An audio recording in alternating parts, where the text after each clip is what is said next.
이제 보잉으로 좀 넘어올게요. 오늘 주목이기업 보잉인데 1.1% 하락을 했습니다. 그래서 CFRA 투자회사인데 여기에서 보잉에 대해서 잠시 투자를 좀 쉬어가자, 비켜가자 라고 언급을 했습니다. 그래서 오늘 준비를 해왔는데요. 스튜어트 글링먼 요 애널리스트가 보잉에 대한 투자 의견을 매수에서 보유로 중립으로 낮췄습니다. 목표 주가도 253달러에서 210달러로 17% 하향 조정을 했습니다. 와, 추가 상승 여력 6%밖에 안 돼 라고 언급을 한 건데요. 이 보잉은 사실 좀 억울해요. 요즘 수주가 얼마나 늘었는데 여기저기에서 항공기 살려고 난린데, 그죠? 근데 자꾸 이 결함 이슈가 나오면서 그죠? 게다가 뭐 이런 동체라던가 이런 것들을 다른 업체로부터 받아서 또 파는 부분인데 거기에서 자꾸 문제가 나오면서 발목이 잡힌 형국인데 그 이야기를 좀 하고 있습니다. 그래서 좀 내용을 살펴볼게요. 자, 보잉은 1916년에 설립된 군용 및 민간 항공기 제조 업체이고 에어버스와 함께 글로벌 여객기 시장 사실상 독과점입니다. 그래서 원래 뭐 에어버스와 1, 2 다투다가 지금 유럽의 이 에어버스가 아마 매출 기준으로는 1위인 것 같아요. 그리고 2위가 이제 보잉입니다. 그리고 앞서서 이제 군용 항공기라고 말씀드렸는데 뭐 이런 로켓 제작도 하고 인공위성도 제작을 하는 뭐 우주항공 분야도 있다라고 정리를 해보면 될 것 같고요. 사업 부분은 작년 기준으로 해서 이런 방산과 우주 사업 요게 35%, 그리고 요 여객기 민간 항공기 요게 한 39%로 글로벌 서비스 뭐 요런 항공기들 또 뭐 수선해주고 뭐 유지 관리해주고 요 부분도 한 26% 정도 됩니다.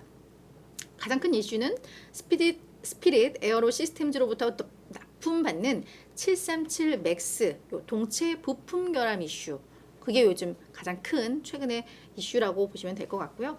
이게 또 끝이 아니에요. 계속 뭔가 더해지죠. 뭐 737 맥스도 그렇고 뭐 드림라이너 쪽에서도 문제가 있었고 막 이러면서 항공기에 대한 그러면 신뢰성에 타격을 줄 수 있다. 뭐 이런 점에 있어서 계속 좀 악재가 되고 있고, 무엇보다 계속 수주는 많이 받고 있는데 이 동체 결함 문제가 해결되지 않으면 인도할 수가 없잖아요, 고객들에게. 그래서 이 항공기 인도 요 일정이 지연되고 있다라는 거, 이런 것들도 지금 가장 큰 악재로 작용을 하고 있습니다.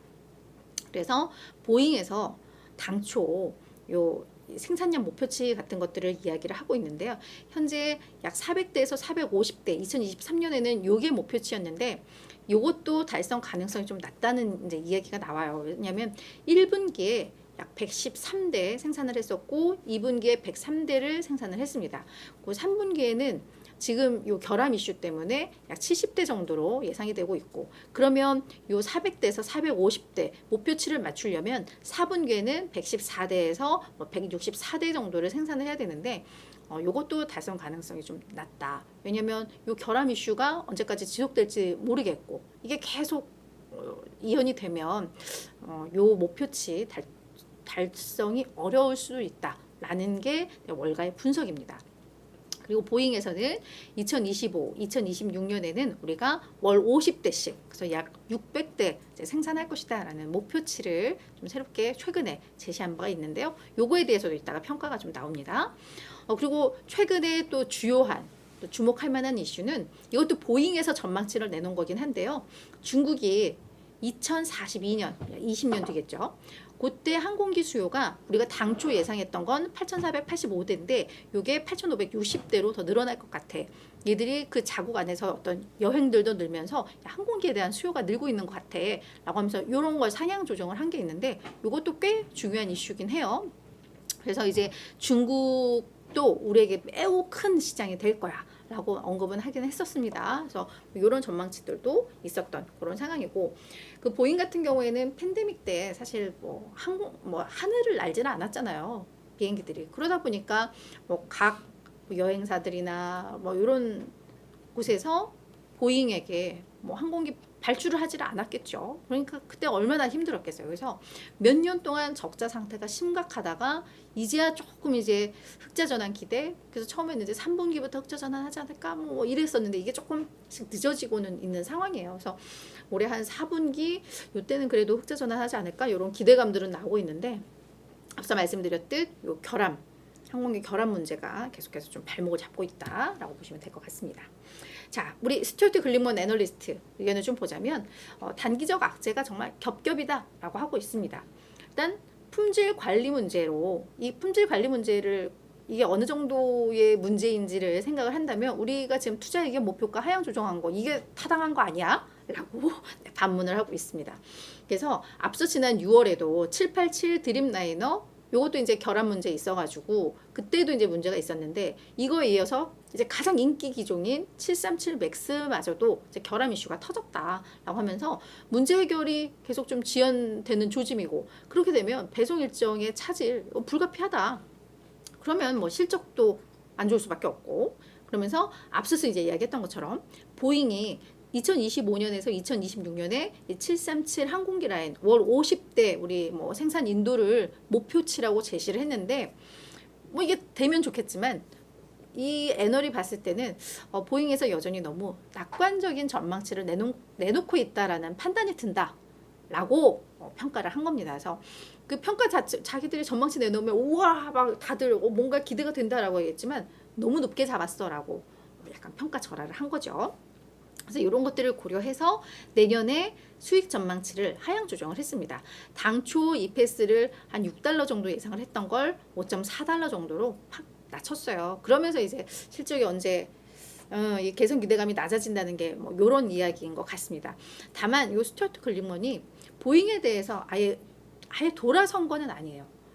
보잉 정말 이 성장 잠재력 있는데 지금 단기적으로 이러니까 단기적으로 피해 있다가 조금 더 조정 받으면 들어와. 약간 뭐 그런 개념인 것 같은데요. 중장기 낙관적 전망은 우리 전혀 변함이 없다라고 언급을 한 겁니다. 그래서 2020년 기준으로 전 세계 항공기의 약 76%가 2042년까지 교체가 필요할 것으로 우리들이 보니까 추정이 된다. 뭐 어떤 노후화라던가 이런 것들 지금 이제 또 대형화되고 있고 뭐 이런 것들을 고려할 때 단기적으로 한 20년 동안 교체해야 하는 게 지금 전체 항공기의 76%는 그렇다. 하여튼 항공기는 우리와 조금 좀 다르죠. 이게 교체가 20년간에 걸친다고 하는 거 보면 그죠. 아무튼 뭐 이렇게 이야기를 하고 있습니다. 그러면서 이런 강력한 어떤 교체 수요 이런 것들은 보잉에게 있어서는 여전히 중장기적으로는 엄청난 강력한 기회 요인이다. 그래서 앞으로 계속 좋다 20년간 라는 거죠. 근데 단기적으로 악재의 발목이 막혔으니까 지금은 쉬었다가 중장기적으로 큰 그림을 가지고 투자를 하는 건 좋다라고 언급을 하고 있습니다. 그래서 보잉이 올 들어서는 주가 한 3.8% 정도 상승한 뭐 이런 상황인데 좀 아쉽죠. 그죠? 더 올라갈 수 있었는데. 그리고 전체 애널 26명 중에 16명이 매수 의견입니다. 여전히 61.5%가 보잉은 사라라고 언급을 하고 있어요. 그리고 평균 목표 주가가 거의 뭐 260달러 수준입니다. 258.95 뭐 이 정도니까. 그래서 현재 주가와 비교를 하면 추가 상승 여력 30% 있다라고 하는 게 애널들의 전반적인 컨센서스예요. 그러니까 아마 그냥 긴 호흡을 가지고 가는 분들이라면 뭐 보잉 나쁘지는 않은데 단기적으로 많이 오르면 좋겠다라는 기대감을 좀 낮춰라. 이렇게 이해를 하면 어떨까라는 생각이 들어요.